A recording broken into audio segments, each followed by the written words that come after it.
should be live online in just a moment. We got a small group today. I guess nobody was waiting to join us. Scott, did you send out the email? Because I only got the document and went into it. I didn't get an email this morning. You know what? You're right. Let me quickly do that. I totally spaced that this morning. I know a couple of people just rely on the email to come in, so that could be why they're not here. I'm going to do that right now. It's a great suggestion. Good morning, Pop.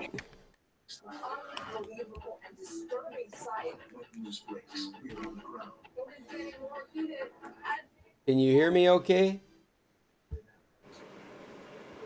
I can hear you. Oh, great. We were just talking about your online professor gig. Oh, you were? Yeah. What are you teaching these days? It's called Operations and Quality Management. It's kind of a spin-off from Total Quality Management, if anybody remembers those days. Oh, yeah. Barry, we were just telling Scott, we're helping with getting kids off to school today because our son-in-law started his first time ever instructing at a college. He's a heavy-duty mechanic, so he's doing the fundamentals of mechanics starting today. Well, that's pretty exciting. Yeah, 54 years of age, and it's his first time on that side of the teaching. Yeah. Yeah. Yeah. And so we took the grade 4 girl who's in her new school with new people and middle school and all exciting things. Her first day was today. So What so grade? we're only here for, if she's in grade 4, and she only has a half day. So it's 11 o'clock here, and we have to leave at 11:45 to go and pick her up. She's going to try the bus tomorrow. We took her both ways today. Ah, very good. It's pretty exciting, riding a bus. Yeah. New school, riding a bus. I started teaching my first class in 1972 on ADAC, and I've pretty much taught college classes as a hobby ever since. I never have done it full time, but I always enjoyed teaching.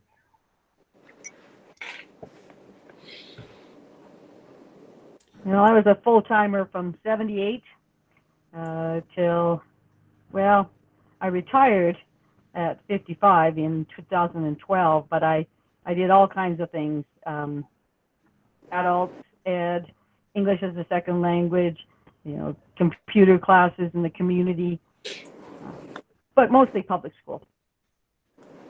Yeah, I can see where you could do those things all right. Yeah. Started as the music teacher and of course all the elementary subjects, but yeah. Morning, guys. We're just getting started. I just hit the streaming button. This is the San Carlos Computer Club. I'm Scott Stimson from International Computer Solutions. And I just sent out the announcement in email because Cheryl reminded me that I hadn't done it yet. So we might have some stragglers join us in just a few minutes. Good morning, Jim. Good morning, Chester. Good to see you guys. I hope you weren't waiting for my email because it just went out. I'm passing the link to our document of possible topics for today's meeting. There are a few things on it I thought would be really interesting for us to discuss. I don't know if you've had a chance to look over any of this stuff. There's quite a few topics. We don't have to hit any or all today. I just wanted to make sure we had something loaded up that I thought you guys would find interesting and relevant or humorous or whatever it may be. I'm hoping people have brought their own questions and topics for this meeting. If anybody's got anything out there right now, you could shout it out. Dave has actually already provided us with a recommendation for an app. We're talking about the weather this morning, and he's recommending My Radar. Whereas don't do what I did this morning. I went into the App Store, said My Radar, and just immediately clicked on the first result. Well, of course, even on the Apple ecosystem, that first result is an advertisement and not what Dave was talking about. So just pay attention to what you're downloading. The app is called My Radar, and it allows you to track weather. And we were just starting to play with it. Just got it installed. I don't know if you guys can see. This is what we're looking at here. I installed it on my phone, and we are in the East Kootenays of British Columbia.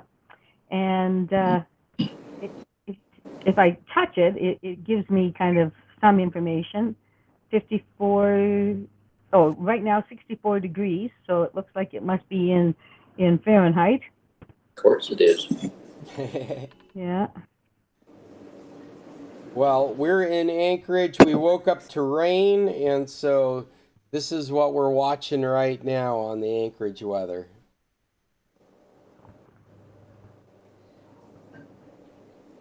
Fun and easy to look up. I'm using the ad version. I guess apparently there's a professional version, probably removes all the ads. Hopefully the tracking as well. One of the topics for today, tracking you and your activity. I learned a new thing with my iPhone that I didn't realize, and it's mentioned in one of the articles I've linked to here on our document, where you actually have two different, well, I knew this, I just didn't know what granular control I had of it. You can give an application your location either generally or very specifically. And in both iPhone and Android, there's a good chance that your specific location is being by default given out, specific like to your address. Whereas there's so many applications that you use every day that don't need that specific of information. And in the iPhone, you can go into settings and you can control whether it's precise location or general location with a toggle that's basically on or off. I learned this looking at the article, precise location is giving your coordinates away, and I'll drop that link in our chat. It's also in our document. It's the second one in the list. Obviously, we are ruddering the way we normally do with no agenda, no set organization. But I did find it cool that I could go into my settings on my iPhone and go to location. Okay, let me bring it up now so I'm saying the right stuff. I could go into settings and, well, damn you, where is it? Privacy. And right at the top of the privacy settings is location services. And in location services, it shows whether it's on or not. And if it's on, it shows you a list of all the apps that have requested your location. Now, if you open any of these apps, you'll find that it's got those questions that it asks you when you open up an app, a new app that you haven't set for. It asks you these questions. When do you want to share your locations? You want never, always, ask next time when I share, or while I'm using the app only. Well, below all that is a toggle at the bottom that says use precise location. And if you saw my list before, I have over a dozen applications here that have throughout my usage asked for location data, and I have agreed in one way or another. But what I didn't realize is every one of them, well, that's not true. There was a smattering of apps that didn't ask for precise location. Such a small percentage not asking for your precise location that it almost feels nefarious. And so I would encourage anybody to take a moment and look at these and look at the app and decide whether that app really needs to know that you live at 1610 E Street. Just, I mean, is that is that the case? Is it really that important to share that information? And so, yes, what general location information looks like is a radius around you. Given the example of the walkabout here, your general location would be, probably 14th Street to 17th Street, somewhere along A, B, and C, just a circle of generalized information. But what I found in my experience this morning was that practically every app I use was authorized to know precisely where I'm located. You couple that with giving permission to share apps information with other apps, and then you've got the recipe for some nefarious activity to happen. So just probably good hygienes is you don't want to give out information you don't have to give out. And on that theme, some of the places that you'd want precise locations to be set would be your Google Maps or your Apple Maps when you're driving. You would prefer to know that you're on the highway and not on the bike trail right next to it. You would prefer to know that you're 100 yards from a police stop in Waze. And so providing that kind of information, precise location on your mobile device in those circumstances make a whole lot of sense. But then if you look down the list of what you've provided location data for, I don't care if Shazam knows where I live. I mean, it might be helpful for Shazam to know that I'm in Anchorage. Maybe we're all listening to, maybe it's getting its data from an Anchorage radio station. That's what I'm trying to Shazam. Maybe that just makes the experience better. But they sure don't need to know my precise location at any given moment. And there's a lot of things like this. Twitter, reminders, the calendar app. Maybe these things don't need to know your precise location.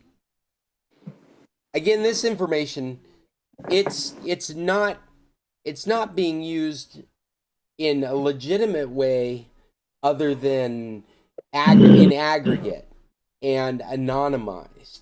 The issue becomes when it's gotten released, it's been hacked, or you're targeted. And so probably good hygienes is just to live the life where you don't give up any more information than's necessary. And what we're trying to do is we're trying to educate ourselves in what is necessary. And whenever we go to use an application, we're asking ourselves those trade-offs. Is how much information is valuable for giving up versus the value that's being derived from who you're giving it up to. I know that we have this question all the time when we're talking about these smart speakers. You really have to find the value add in the smart speaker, because it is quite literally sitting in the corner of your house listening to everything that happens, making audio recordings of it, many times being passed to real life human beings that are training algorithms on your voice, trying to sort out the nuances. And really, what are you deriving from that smart speaker? And don't get me wrong, you guys know I have one in the corner. I have one in Mexico. I get a lot of value out of being able to tell it to turn on music and set timers. But you, as an individual, have to decide, is it really worth sharing every conversation that comes into your house with this greater power, in this case Amazon, it to be recorded, to be indexed and organized and transcribed, to be searched, for the ability to turn on music with your voice and to set an egg timer?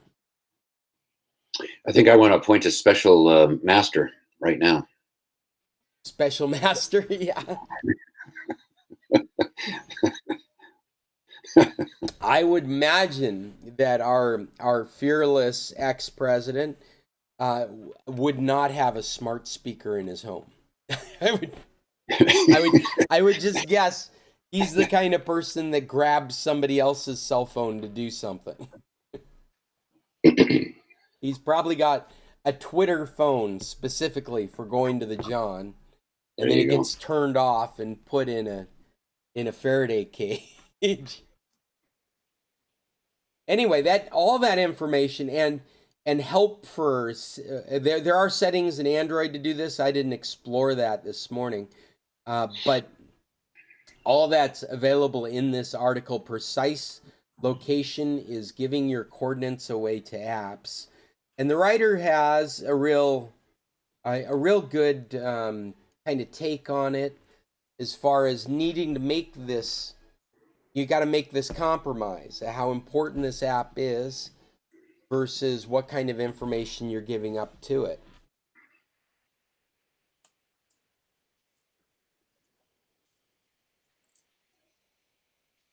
You've probably experienced some of this kind of stuff. I sure have. Whenever I've gone to use something and the suggestion, here I am in Alaska, and the suggestion is by default Anchorage because it just knows I'm in Anchorage.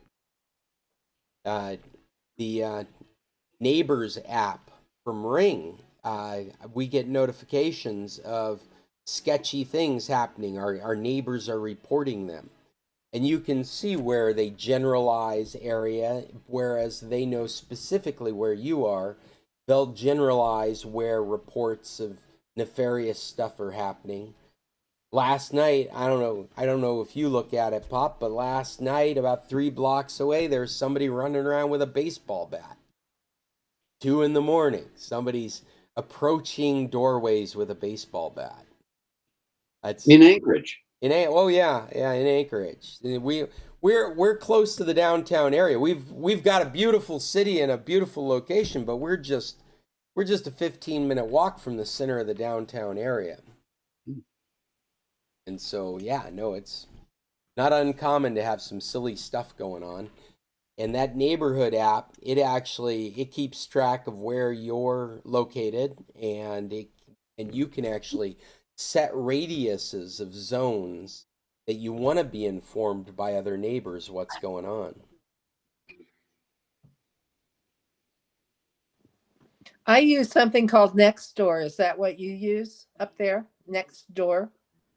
Nextdoor, I think maybe I'm calling it by the wrong name. Let me bring up our doorbell. We use the Ring doorbell, and it is integrated into that. This is an actual neighborhood group, and it's a group, and you can set your neighborhoods. Yeah, so this is neighborhoods by Ring, by Arizona, or by Amazon. Now, and this is Nextdoor. That's just an app for. I don't know whether other people use it outside of Colorado, but I use it. Yeah. Oh yeah, We You're in have Colorado. Nextdoor in Arizona. We use Nextdoor in Mesa. Yeah. I'm sure it's nationwide. Yeah. I wonder if it works in San Carlos. Not that I've found, because I've had it for a couple of years, but That's true. It's never tried to. I've never tried it, so it a could. warehouse. Well, and again, this is an example of looked- how much location information you want to share and with what apps you want to share it with. What was that, Cheryl? I found Nextdoor -neighbor, and it's a green background with a fancy N, like a lowercase n. Does that sound like what you guys use? Yeah, that's it. I'll try it and see if it works in Canada. Nextdoor. Well, let's add that to our app recommendations list too. Nextdoor, all one word. One word. And I think the neighbor app is available as well as a standalone. Let me verify that, but I was under the impression that regardless of whether you owned a Ring device, yeah, Neighbor is available as a standalone app. Oh, in fact, the next one after it is Nextdoor with a green background. Neighbor is a blue background with a house.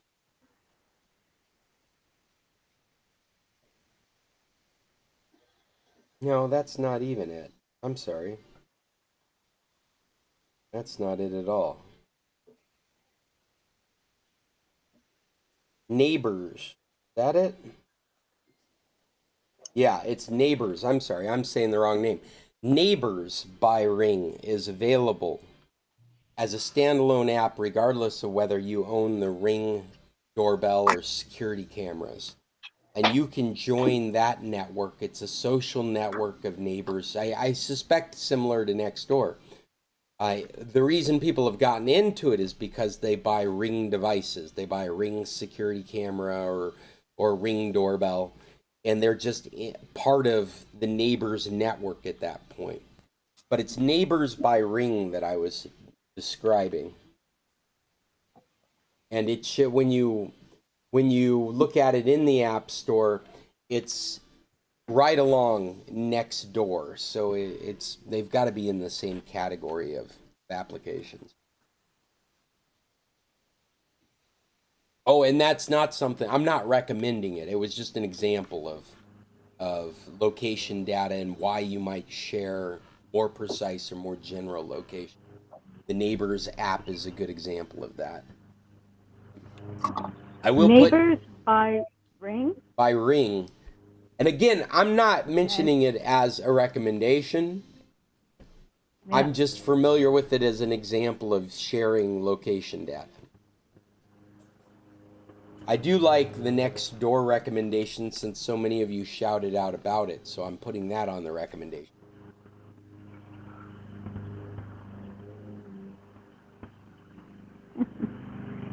I'm not finding Neighbors by Ring, but I think I spelled neighbors wrong, so I tried it the other way, but I'm still not getting it. There's another way to spell neighbors? I'm just curious. That's with a silent K, right? It's Canabers. Yeah, Canucks. I have a neighbor cutting his lawn right now. So anyways, Neighbors with an O-U or with an O? Oh, okay.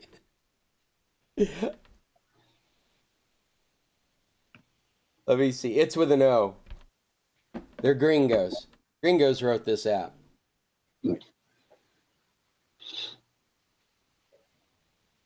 As long as we're talking about tracking, I'm going to move an article up that I thought was also very interesting, and I wanted to ask you guys some questions about. Tracking through email.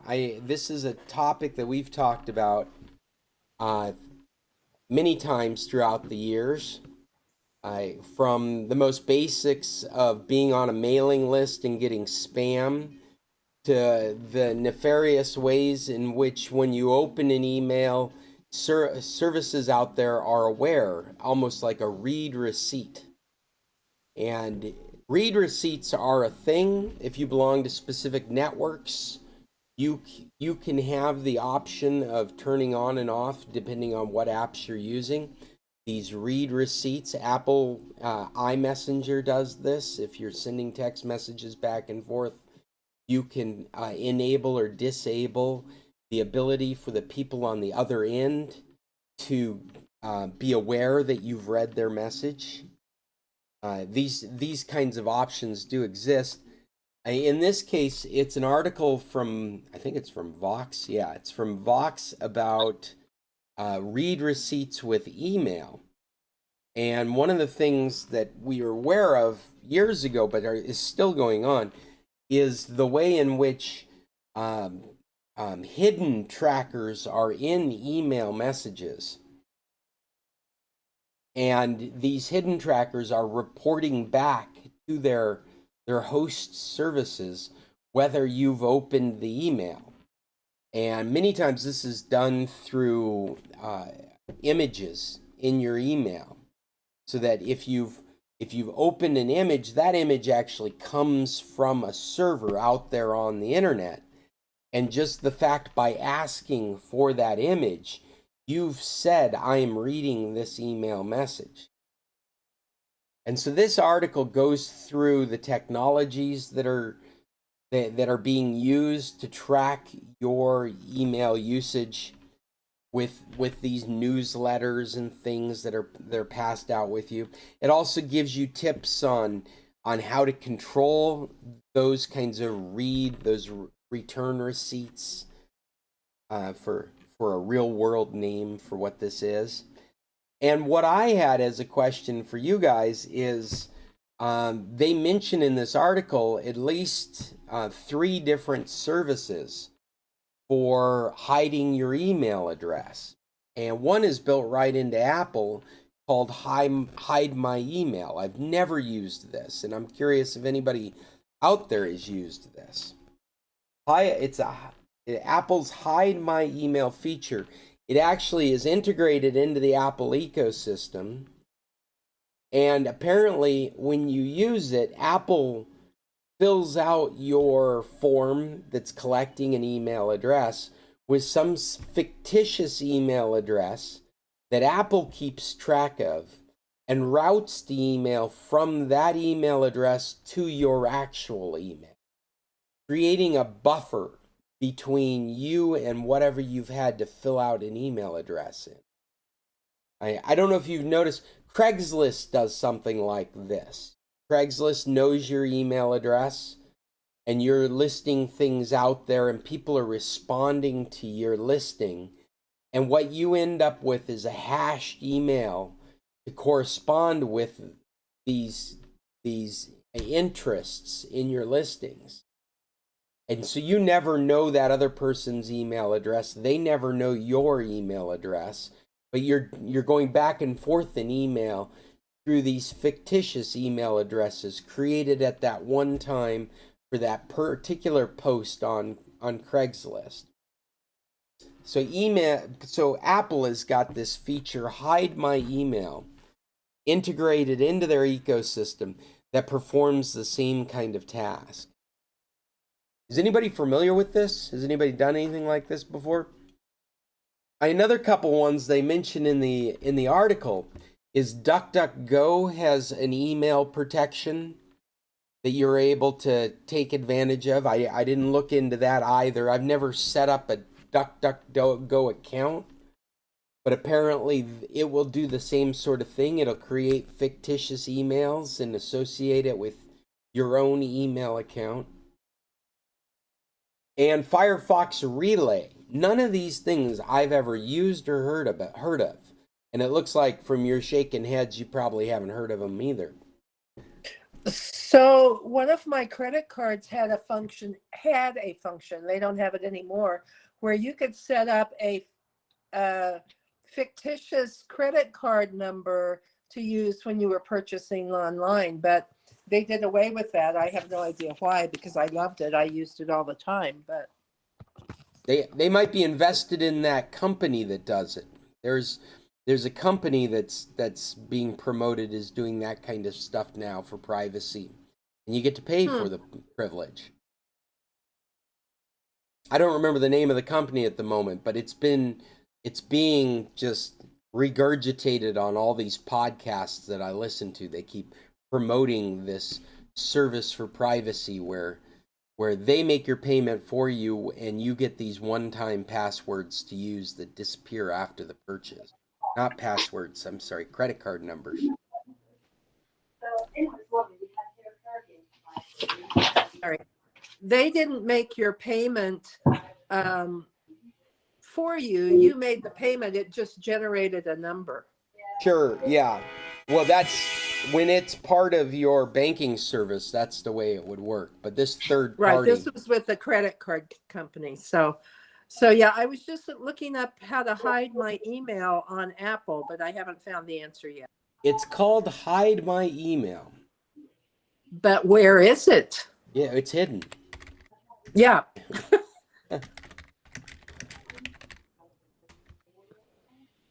Hide my email. What is hide my email? There is a support article for it. Did I just lose my mouse? It says it's built in to sign in with Apple and iCloud Plus. So sign in with Apple would be their authentication system, I think. And then it says something about iCloud Plus. Sign in with Apple and iCloud Plus. Hide my emails. A service lets you keep track of personal emails. 2 key ways to hide my email is sign in with Apple. Or with iCloud. Okay, so it's either or. Right. So Oh, it says iCloud Plus allows you to generate random email addresses as you need them on your device in Safari You or go on to iCloud. Settings, your name, iCloud, manage storage, and change storage plan if you don't have iCloud Plus. It looks like you have to maybe pay for it. Well, if you're using the iCloud Plus version, it looks like the iCloud Plus version is an extended version of this concept. It allows you to create multiple email accounts, random email addresses that can be used to sign in. Yeah, they can be used to sign in, but they can also be used specifically for routing emails. So it So they're says taking I this have, opportunity to sell you a service. actually, I have iCloud Plus already. Okay. And it's when you click on that, okay, you go through and you go to you and you click on your Apple ID iCloud. And then when you click on iCloud under you, and it tells you what you have. So it says there's a tab that says hide my email. But I don't know how to. I've got one because I bought a Kobo thing, and it is in there, but I don't know how to add to it without typing in new addresses. Let's see if I click on the plus new address. Well, that's interesting here because it's Mm-hmm. Apple's okay. Sign in with Apple would Yes. be their authentication service. So you'd have to be using that app to do this without having an iCloud Plus. This is my speculation from what I'm reading on the website. Okay, so now let's see if I go to But I see what you're doing. iCloud. If you have iCloud Plus, then Right. then there's just an option to create alternate email addresses. If you go to your, nope, that didn't work. I thought maybe if I went to my Apple ID and it would have someplace that tells you how to. I looked at password and security, but it's not there. Well, this might be a real interesting thing for us to return to at another meeting, especially because there seems to be some real options here. There's also DuckDuckGo's and there's Firefox. And if you pay for Proton Mail, they have a very extensive way of doing this fictitious email and tracking it with real emails so that you can have alternate email addresses out there that are all routing to your own email without providing your email addresses. And I'm on Firefox right now, but I'm not seeing anything about hide. Oh, maybe it's It's under called under Firefox. It's called Relay. relay. Yeah, and I really don't know anything about it. This is a brand new And I don't topic to see me. that under my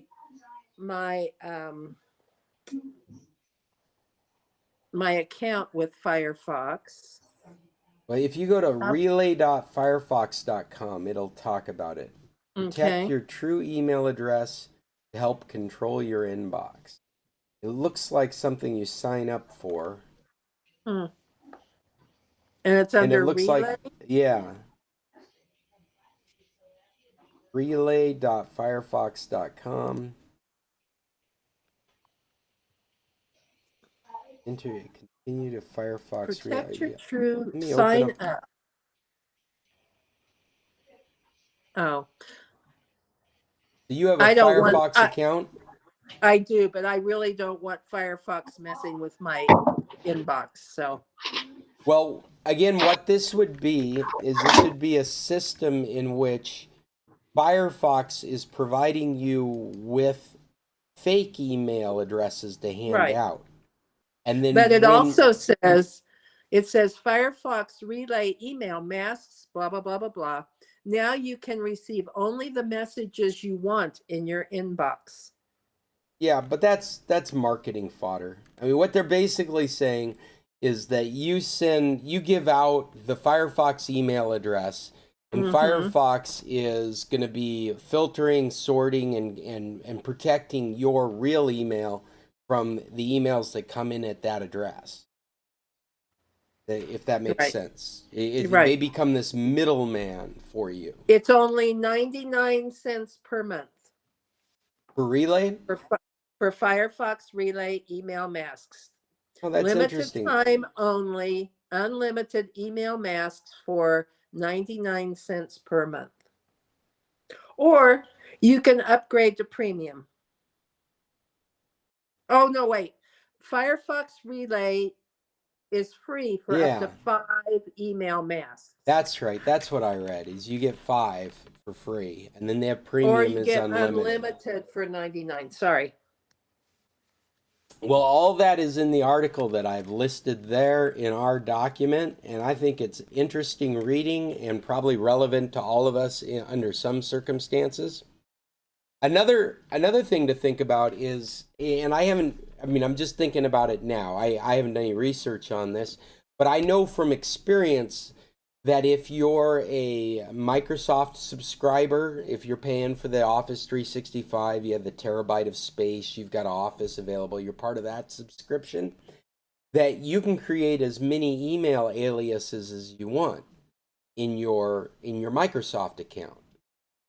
Now that I don't know if you can make a number of aliases if you're just writing free. Like I have a free Outlook account.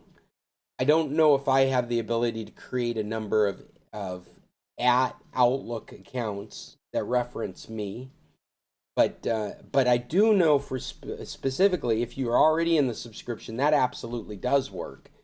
If you are paying a subscription fee to Microsoft, then you have the ability to create any number of email accounts that point to your Microsoft account that you can hand out. So you could have junk mail Scott Stimpson at Microsoft.com or at Outlook.com and use that to hand out for your junk mail, your sign up fee. So that's a way of dealing with this kind of thing as well. Anyway, I thought all that was really interesting.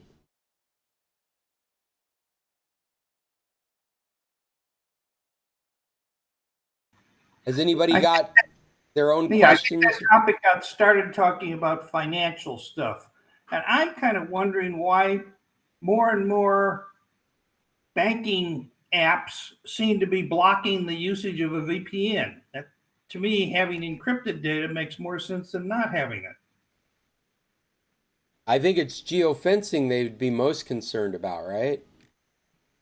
They are, Yeah. but it just seems like why are they, preventing the VPN as their solution?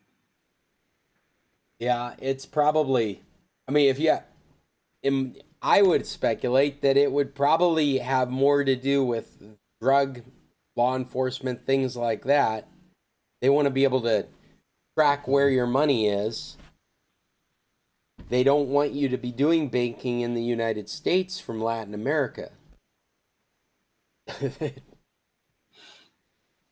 And yet, if you travel, you really don't want to do banking without running a VPN to do it. Right, yeah. You wouldn't, because the VPN offers you that localized protection so that some guy in the corner of the cyber cafe isn't getting your password to your bank. No, I think it's conflicting interests, Dave. That's all I can imagine. What was that, Jim? Scott, I had some experience with that. My credit union would no longer open up if I was on my VPN. And it turned out it was because something had happened using a particular location. In that case, I think I was using Denver, and it just blocked it. And I spent time with the Express VPN people, and they suggested that I change the location and then open up the financial app. I did, and I was able to get in. So, Dave, you might want to try that. Well, that solution is what's used when you're having trouble using Netflix or YouTube TV, when you're doing ExpressVPN. That's the catch-all solution for all those geo-located usages that get blocked. Is try another server, go to another connection. Right. And the ExpressVPN customer service has been really good at pointing out places that have been more successful for specific activities. Like specifically things like Netflix or YouTube TV. And like, oh, that one's not working, but we've seen it work for these 3 over here. So try these servers.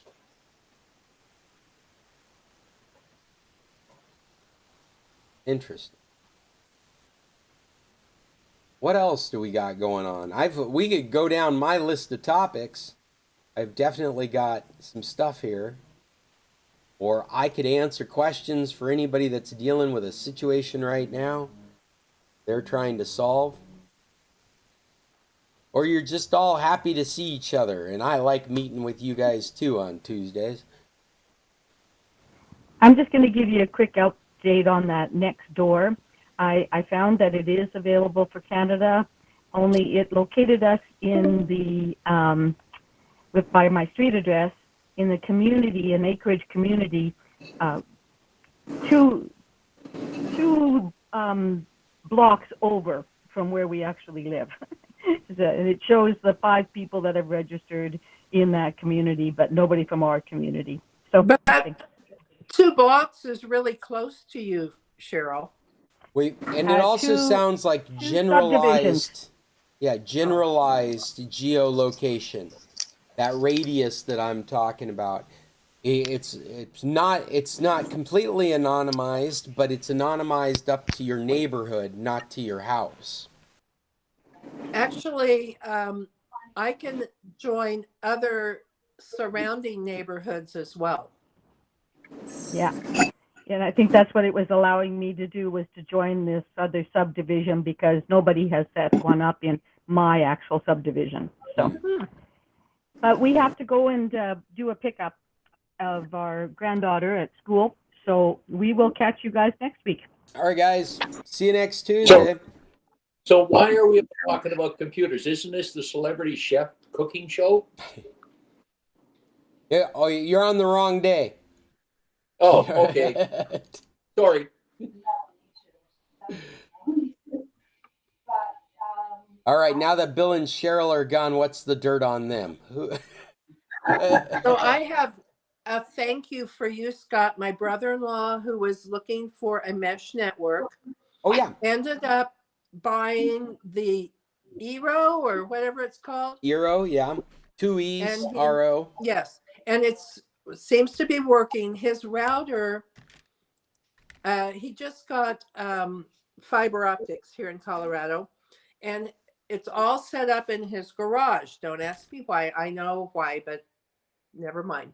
So anyway, it's in his garage, and he was getting really, really slow speeds. And so I said, well, how is it right in your garage? Well, it's pretty good. So he ended up buying that Eero, or however you say it, and he put one in his living room, I think, and one downstairs in where the family room is. And he's getting really good. He's getting like 200, but he's not getting the 400. Yeah. Well, in those circumstances, it's just about providing more access points. Mm-hmm. So probably between the garage and where he's getting 200, he needs to find a place to put another mesh node. But it's an attached garage. And Well, the first node is in the living room, which is the wall of the living room is the wall of the garage. so is the garage, then you would be looking at what kind of material that wall's made out of. If that's just drywall, if it's just Could be. if it's just drywall and 2x4s, then I'd put a mesh network. He might even move that from centralized in the living room to right up against the wall to the garage. Okay. And then the other mesh network node might need to be on the other side of the living room to provide for the rest of the house. I don't know the layout, but Yeah. but that might be the case. Whereas we used to try really hard to get these things centralized. You're kind of trying to create these chains that are the most optimum. Okay. And so that might be his solution. But he was really happy getting 200 as opposed to 8. So yeah, that's exciting. We used to have to run cables to guarantee those kinds of speeds from one end of a house to another. And I've been really impressed by how well Wi-Fi is working for managing traffic.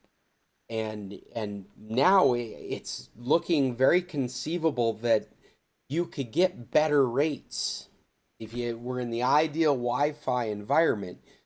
It's not inconceivable to get a better rate through Wi-Fi than you're getting through a cable now. And that was just unheard of before. That breaks so many rules in my world. Now don't get me wrong, it's not more secure or have as far a range as a cable can.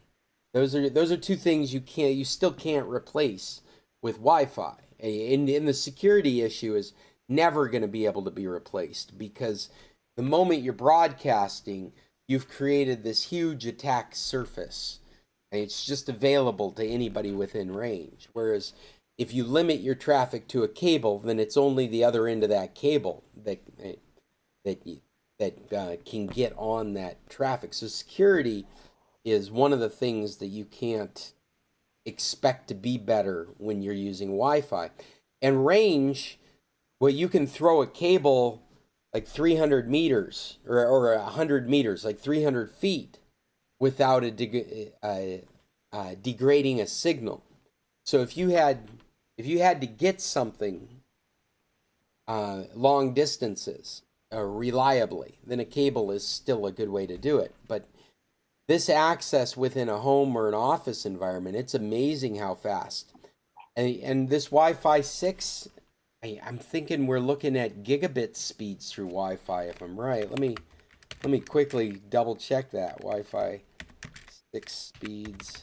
I think I was just reading about Wi-Fi 6 has a maximum throughput of 9.6 gigabits a second. The cables we've been using started at 10 back at the day, and then it was 10/100, so you can go up to 100 megabits a second. And don't be surprised, you'll still find old equipment and cables in place where 100 is where it's tapping out. And then we went to 1 gigabit. And what's very unusual is 10 gigabit Ethernet. It is coming out slowly on top end stuff, like Macintosh stuff has 10 gigabit internet. But it's still not the norm when you're looking at computers and network connections. The norm is 1 gigabit, and 10 gigabit is an optional, maybe an extra $10, $20 on the product right now. And so here we're talking about Wi-Fi, and its maximum without a cable is 9.6 gigabits a second. That's just amazing.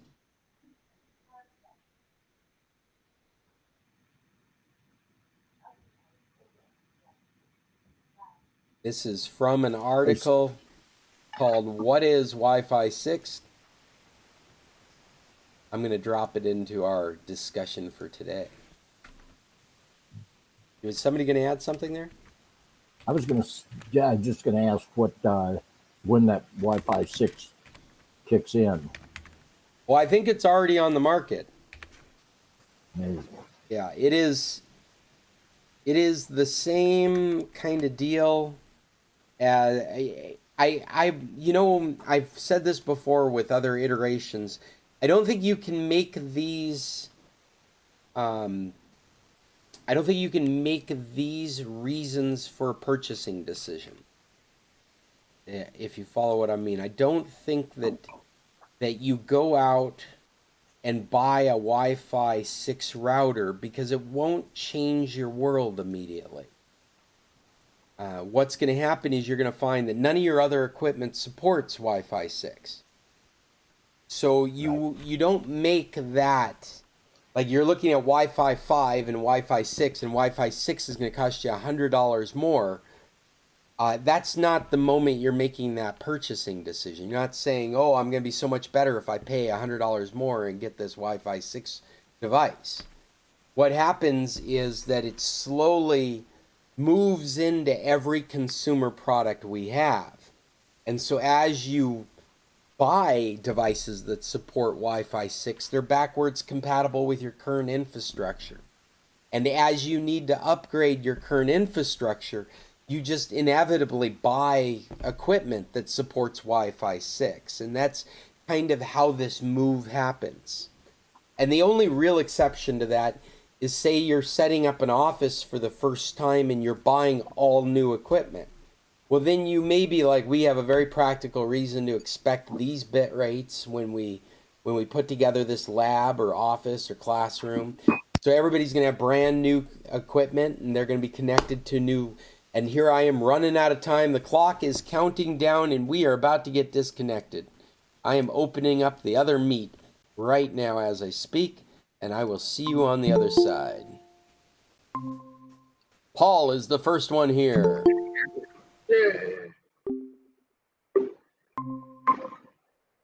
Hello, Judy. Hello. I saw the warning.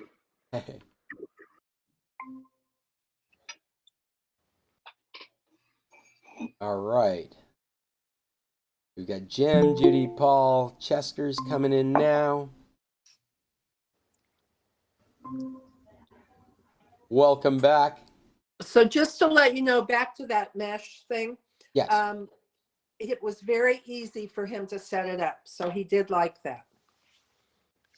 That's another thing with these mesh networks. They come at a time where we've got multiple mobile devices. And so they've been built so that they can be administered with your phone. So that makes setup a whole lot easier. Judy was just mentioning the ease of setting up the Euro device. And it wasn't easy when I first started using them, Judy. I remember the first Euro I set up, it all looked like it was going to be easy, and it did not set up easily, and I had to deal with their customer support. And from their end, I could give them a serial number, and they could see it out there on the internet and set up the other nodes. So in the end, everything was flying and beautiful, and they got their updates, and apparently after the updates, it would have been easier to set up. But this was right when they were first doing mesh networks, right when it first came on the network on the market. Well, I was at Costco the other day. They didn't have the Eero, but they had all the other ones. They had that TP Link one and all the others that you mentioned to me at Costco with extra little nodes and everything. But so. Well, anyway. and what I was starting to mention, and I wanted to wait a little bit till everybody was back with us, is that these mesh networks have come out at a time that we have all these mobile devices, and there's these services that we didn't used to have that go hand in hand with these mesh. They don't have to go hand in hand, but because mesh networks grew at the same time these services were growing, you find them combined all the time. And what these are Internet of Things and parental controls and network services, things like being able to identify particular user profiles. I think I've mentioned to you guys before with the PT Link, I was able to set up profiles for my girls, and I was able to put all their devices under their individual profiles. I'm looking in the back to see if my daughter's come out while I'm talking about this. And so I can quite literally turn Emily off. I can hit a toggle that will turn off all her devices because from being able to have access to the network. Something that we weren't easily or reasonably able to do with traditional routers. Though traditional routers still exist now and they're still being created, and some of these software services have come along and you'll find them in traditional routers, they are really abundant in the mesh routers just because of what generation we're in. Kind of like you can find flat screen displays in electric cars, not necessarily because you need flat screen displays in electric cars, but because both those developments were happening at the same time. So they're very abundant in electric cars, whereas they're much more optional in your traditional gas cars that are still being built. You find How about these. a mesh question? Do you know the typical speed limit of a switch? Because if you do with concrete homes, you tend to want to put the different mesh units farther away, and it won't really make it even through some of the concrete walls. So you have to run them through an Ethernet cable. And to do an Ethernet cable with a mesh router, you tend to have to use a switch. You can't connect them directly.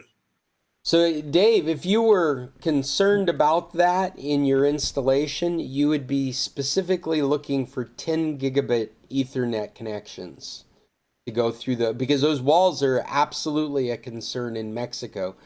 Wi-Fi has traditionally broken apart in Mexico because of the construction, and we've had to drill holes in the past and run cables and do a very similar kind of star topology where you've got a central router and you're running cables in the different directions and putting access points out at the ends of these cables. And if you were to fall back on that traditional design, then you'd want to make sure all the equipment you were using was supporting 10 gigabyte Ethernet. But at the same time that was going on, Dave, I don't know if you've been playing around with the mesh networks. I have been incredibly impressed by how well it goes around corners in Mexico. And it is our number one recommendation other than running cables these days. Yeah, it does a pretty good job, but we've got 2 locations where it has to make multiple right angle turns to get around, and it really does a lousy job getting there. So therefore, since our house was pre-wired for star wiring, it's easy to use it. But I'm wondering if my switches may be pretty lousy and that is restricting speed. No, it could very well be. But again, you may not experience that using internet. You would experience that computer to computer. I would imagine that you are not able to take advantage of more than a gigabit of internet at any given time. Here, we've got an amazing internet speed with the cable company. I think we're up above 300 megabits a second. I'm getting that through a traditional Wi-Fi router cabled to the cable network. But even 300 megabits a second is well below the 10 gigabit cap of cables. And so if you were concerned computer to computer, you'd be paying attention to those numbers. But if you're really concerned about just taking full advantage of your internet, then it's not such a big deal whether it's 10 or 1 gigabit, because you're typically running at most in hundreds of gigabits. Or hundreds of megabytes. I'm sorry, I misspoke. Hundreds of megabytes.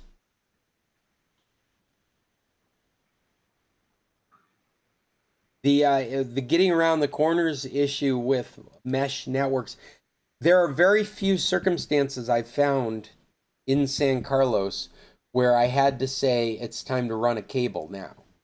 Many times it's been buy another mesh, buy another node and stick it here. And then that problem has gone away. And you may find that's the case as well. But like you said, you were pre-cabled. And being pre-cabled means you don't have to put that labor in. And so that's no longer an expense. And so sticking something at the other end of that cable is the best solution.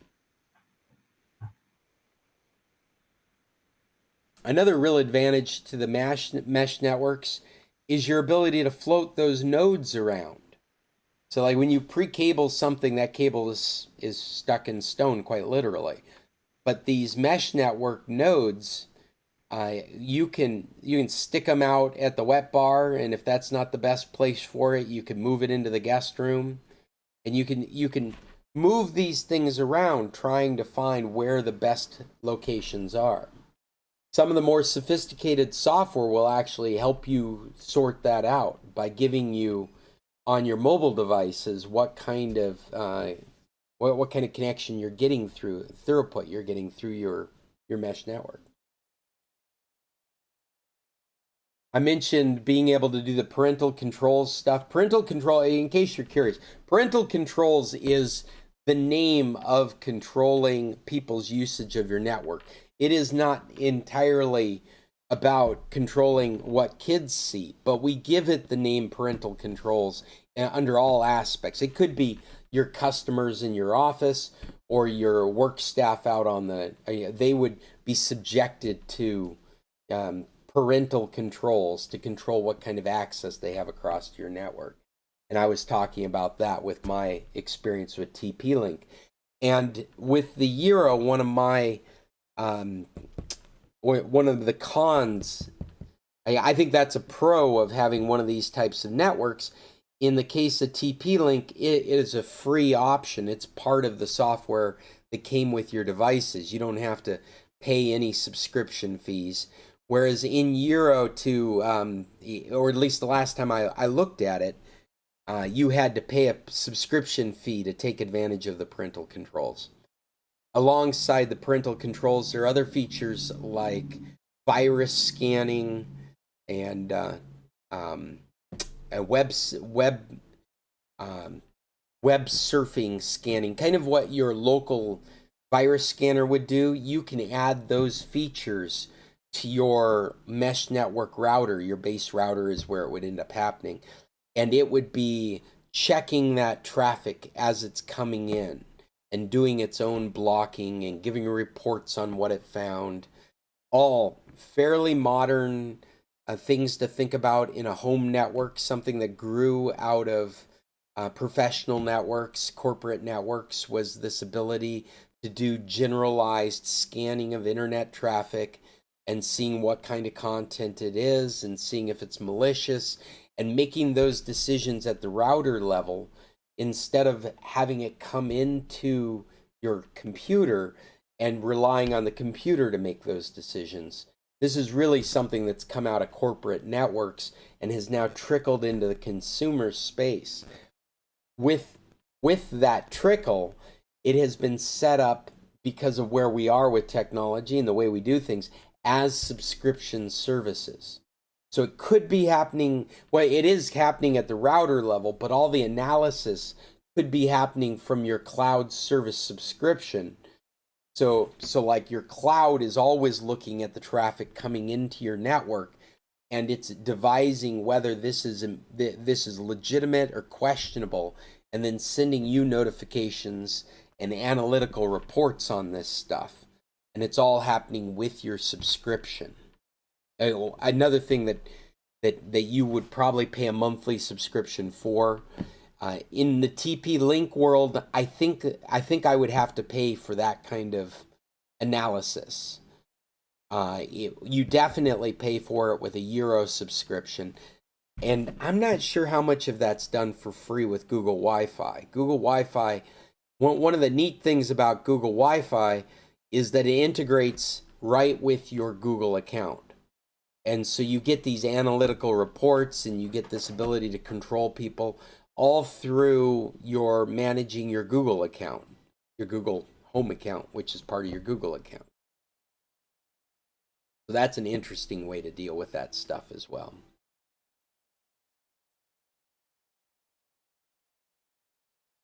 I did not come with a Wi-Fi article to recommend to you. I did put a link in this document to what is Wi-Fi. It's a propaganda piece from Intel, but it definitely goes through the frequencies and the speeds and the history of where it came from. And I think the most important thing I could tell you about Wi-Fi's technology, network technology, is, again, I don't think it's a purchasing decision factor. I think if you've got Wi-Fi 6 devices in your life, you may want to make a point of buying a Wi-Fi 6 router.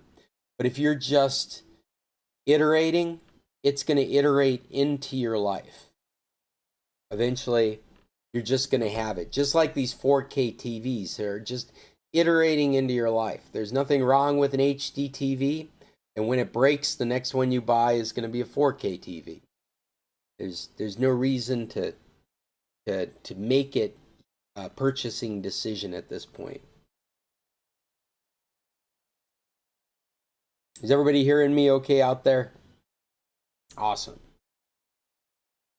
Is there any other thoughts on these kinds of thoughts? I do have other articles, but we are kind of running down on time. Maybe we'll save the rest of what I've got here for next week's meeting and just This was very interesting. Oh, thank you, Jim. One of the best things about Computer Club is when we find ourselves very interesting accidentally. It's true. I wanted to take a moment and just cut to our recommendations section here. I've got a couple of shows and movies that I would recommend, and I want to reiterate the apps that we were talking about earlier. The weather app was the My Radar, and the neighborhood app was Nextdoor. If you're interested in checking in with your neighbors and getting like social network updates on what's happening in your neighborhood, that's Nextdoor. And if you're interested in tracking the weather, it's the My Radar app. And if you're looking at this document, I've put under recommendations, if you haven't watched it in a long time, last night we watched it with my 16-year-old for the first time, my cousin Vinny, and it was hilarious. We were laughing out. There were parts I was laughing so hard I was crying. And Emily got into it in your typical Gen Z with like 90% attention focused on her phone and 10% focused on the movie. And by the end of the movie, the phone was down and she's jumping up and down, laughing hysterically at this awesome movie she had no idea was going to be so great. Had you seen it earlier? I saw it when it originally came out. Yeah. And I remember that that Torme, Melissa Torme had won an Oscar for her role in it. But I forgot My Cousin Vinny. It's got Joe Pesci in it as the main character, and Ralph what's his name? Ralph Macchio, is that his name? The Karate Kid is one of the main protagonists. But just a hilarious movie, and I have to say, disregarding internet, cell phones, and all that, there's a subplot in there that absolutely would not exist in today's world. The fact that he was being checked on and it was taking days to check his references, that absolutely would not happen. Everything else in this movie completely holds up. It was an awesome movie and an easy recommendation. So Scott, another recommendation for a weather app is Dark Sky. Dark Sky. But it's only for Apple and it has a small fee. But it really pinpoints, for me anyway, the weather better than any of those other apps, including My Radar. All right. Well, I'll add that to this. Just list look too. at it. I think it's 99 cents or $1.99 or something, but You know, I find it funny how the difference between free and 99 cents is such a large gap for some strange reason. it is. It's, I mean, it really is. I was listening to the history of WhatsApp, if I could recommend a podcast on the fly, it's Land of the Giants. I think I've probably mentioned it before. And they do these great analysis of these huge companies. They talk about the history of Amazon and the history of Microsoft and Apple. And the most recent one is the history of Facebook. And they just did an episode on the history of WhatsApp. And one of the things that wasn't paying any attention to before was WhatsApp came out of Silicon Valley, but no one in the United States, you're aware, was aware of WhatsApp as it was growing. And out of the blue, they had more users than Facebook. And they had to be paid attention to because they were making this claim that they had more daily users than Facebook did. It was unheard of. Facebook was the only app that had those kinds of numbers at the time. And what the 99 cents reminds me of in this history is that they quite literally added a 99-cent fee to it to slow down adoption because they were having trouble keeping up with how many people were using it. And so they made it a paid app just to stop people from downloading and using it. That's a riot. It's demarketing. That's right.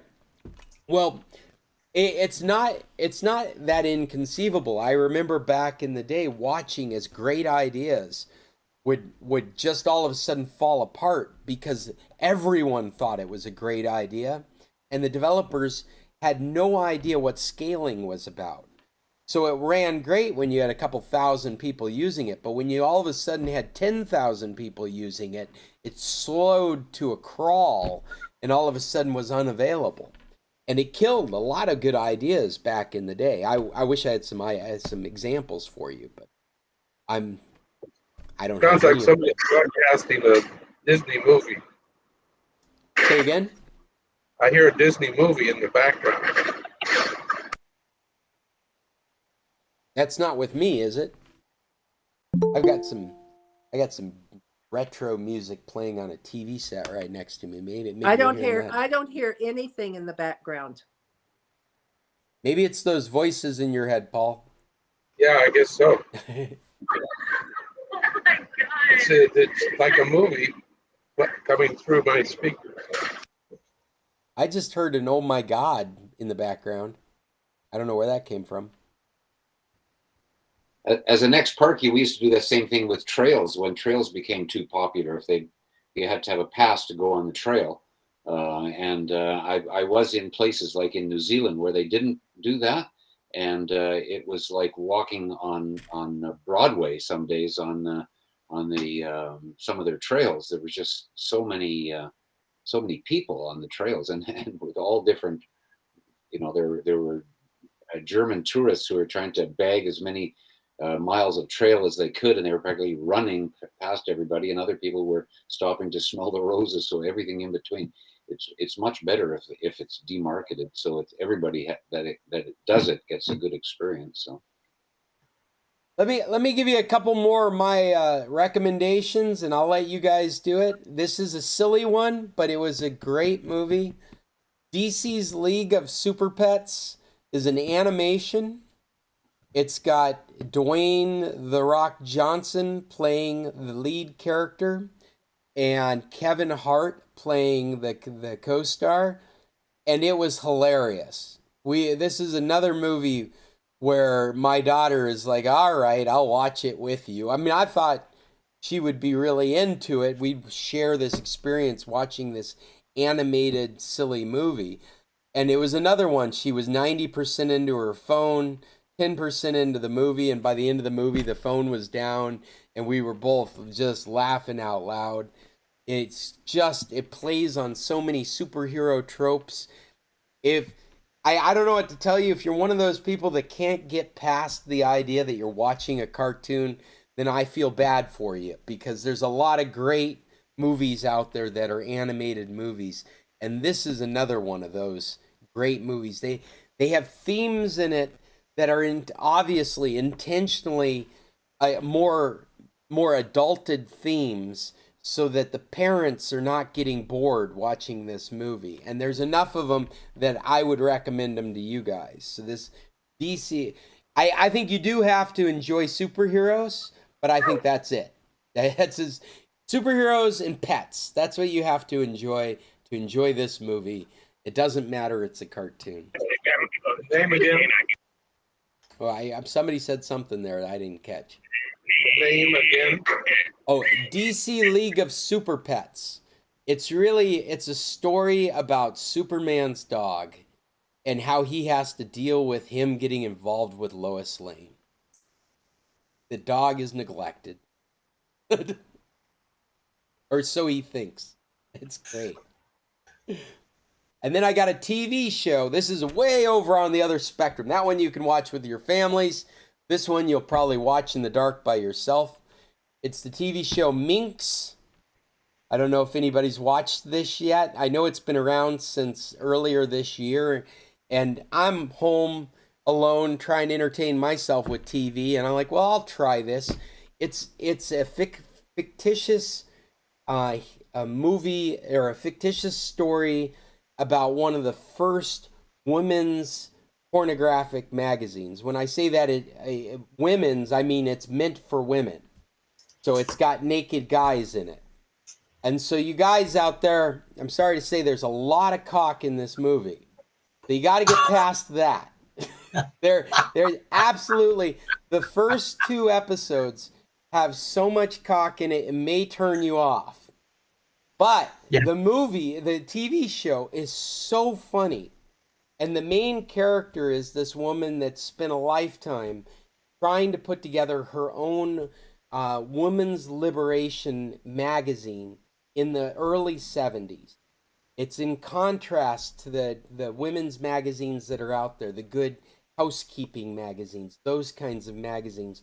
She really wanted to put together a women's lib magazine. And none of the publishers would take her seriously until this pornographer did.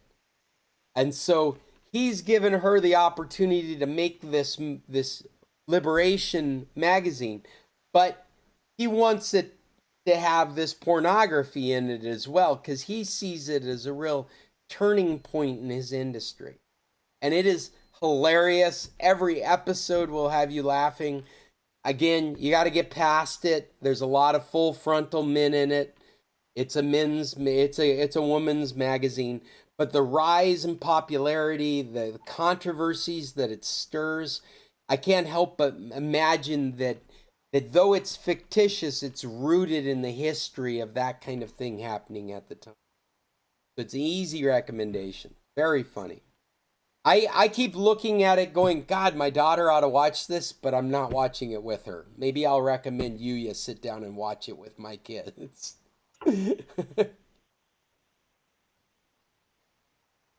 Anyone out there else have a must share for today? Yeah, grandma will watch it with her. Maybe, yeah. I'm afraid my remarks might not be appropriate. Yeah, actually, grandma may not be the right one to watch it with. She may need to do it in a silent way. Somebody last time recommended, or I don't know if it was last 2 times, recommended Into the Night, the sci-fi one. We've been watching that. It is pretty exciting. It's just that it's one of those shows that you wonder how the only ending is the sun gets us, but maybe they have to change the plot. We've been watching a Canadian series, for those of you who live up in the far north with us almost. Capitani.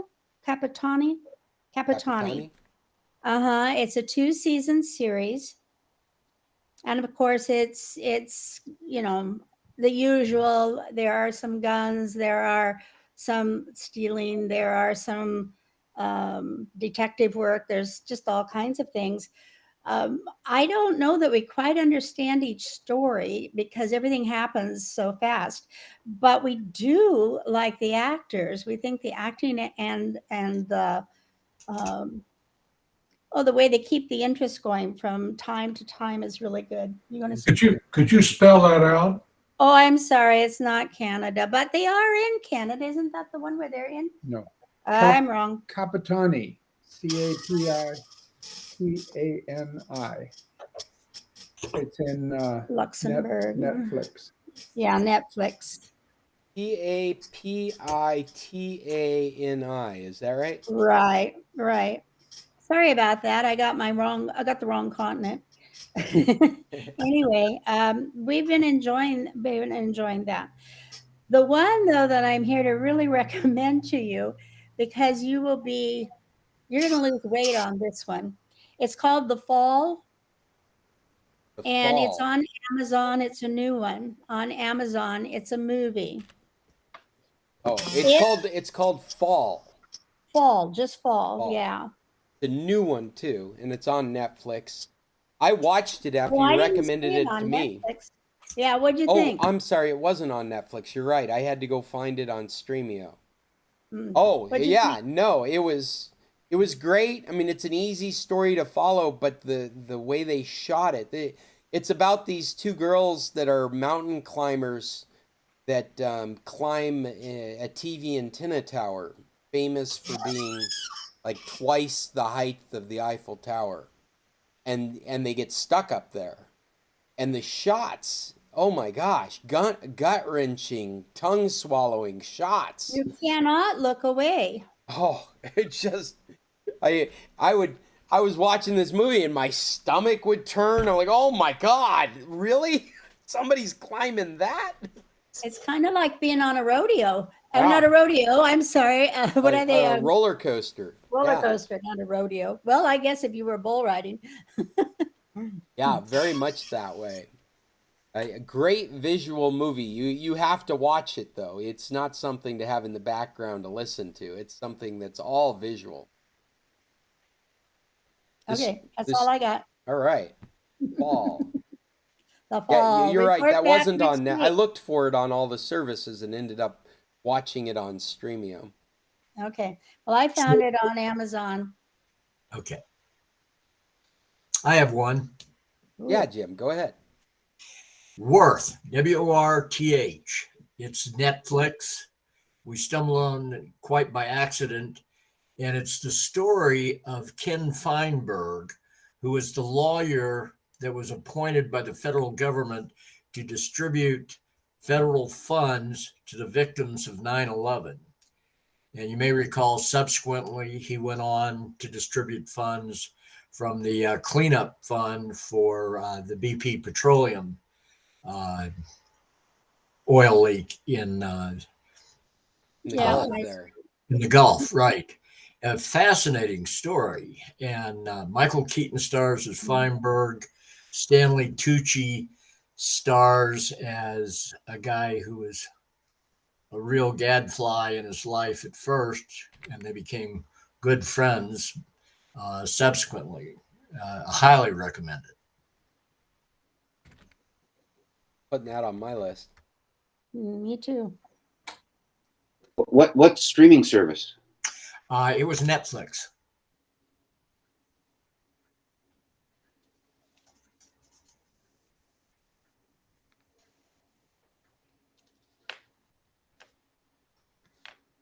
Anything else out there before we start closing this meeting?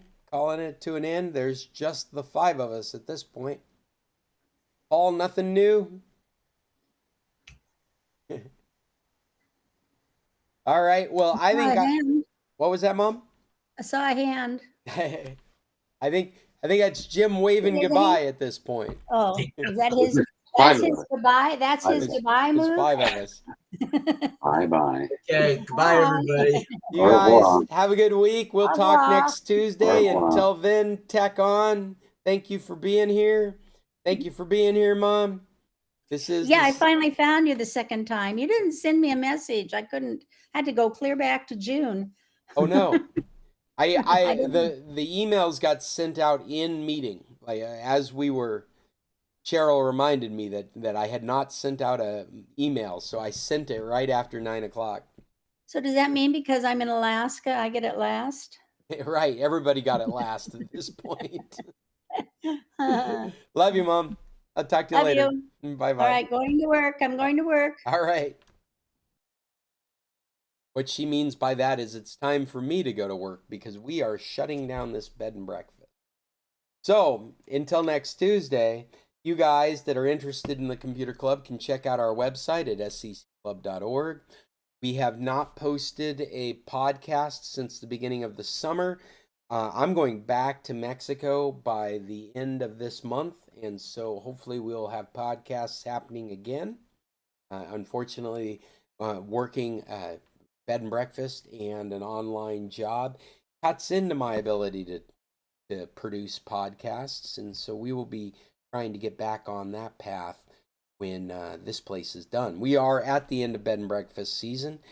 We have had our last guests, and all we have now is to clean up, pack away, and get ready for rentals for the rest of this year, or for the rest of the winter season.